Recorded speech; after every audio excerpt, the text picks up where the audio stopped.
بسم الله الرحمن الرحيم نون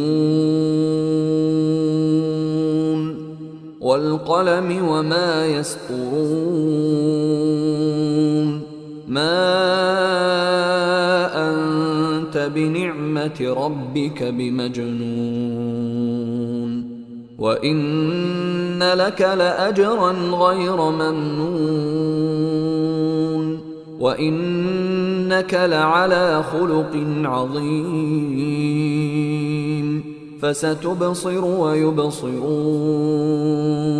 بأيكم المفتون إن ربك هو أعلم بمن ضل عن سبيله وهو أعلم بالمهتدين فلا تطع المكذبين ودوا لو تدهن فيدهنون ولا تطع كل حلاف مهين هماز مشاء بنميم مناع للخير معتد أثيم عتل بعد ذلك زنيم أن كان ذا مال وبنين إذا تتلى عليه آياتنا قال أساطير الأولين سنسمه على الخرطوم إنا بلوناهم كما بلونا أصحاب الجنة إذ أقسموا ليصرمنها مصبحين ولا يستثنون فطاف عليها طائف من ربك وهم نائمون فأصبحت كالصريم فتنادوا مصبحين أن اغدوا على حرثكم إن كنتم صارمين فانطلقوا وهم يتخافتون ألا يدخلنها اليوم عليكم مسكين وغدوا على حرد قادرين فلما رأوها قالوا إنا لضالون بل نحن محرومون قال أوسطهم ألم أقل لكم لولا تسبحون قالوا سبحان ربنا إنا كنا ظالمين فأقبل بعضهم على بعض يتلاومون قالوا يا ويلنا إنا كنا طاغين عسى ربنا أن يبدلنا خيرا منها إنا إلى ربنا راغبون كذلك العذاب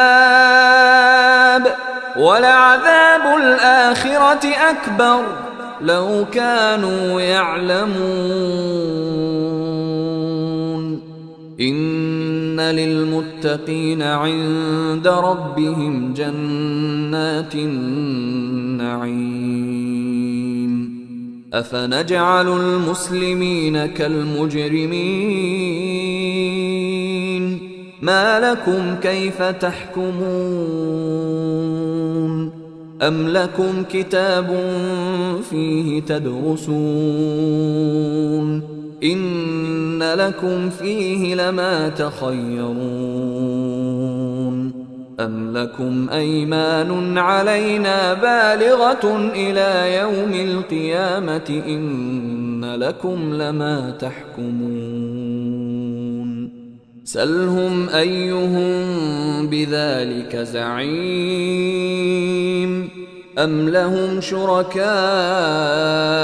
فليأتوا بشركائهم إن كانوا صادقين يوم يكشف عن ساق ويدعون إلى السجود فلا يستطيعون خاشعة أبصارهم ترهقهم ذلة وقد كانوا يدعون إلى السجود وهم سالمون فذرني ومن يكذب بهذا الحديث سنستدرجهم من حيث لا يعلمون وأملي لهم إن كيدي متين أم تسألهم أجرا فهم من مغرم مثقلون أم عندهم الغيب فهم يكتبون فاصبر لحكم ربك ولا تكن كصاحب الحوت إذ نادى وهو مكظوم لولا أن تداركه نعمة من ربه لنبذ بالعراء وهو مذموم فاجتباه ربه فجعله من الصالحين وإن يكاد الذين كفروا ليزلقونك بأبصارهم لما سمعوا الذكر ويقولون إنه لمجنون وما هو إلا ذكر للعالمين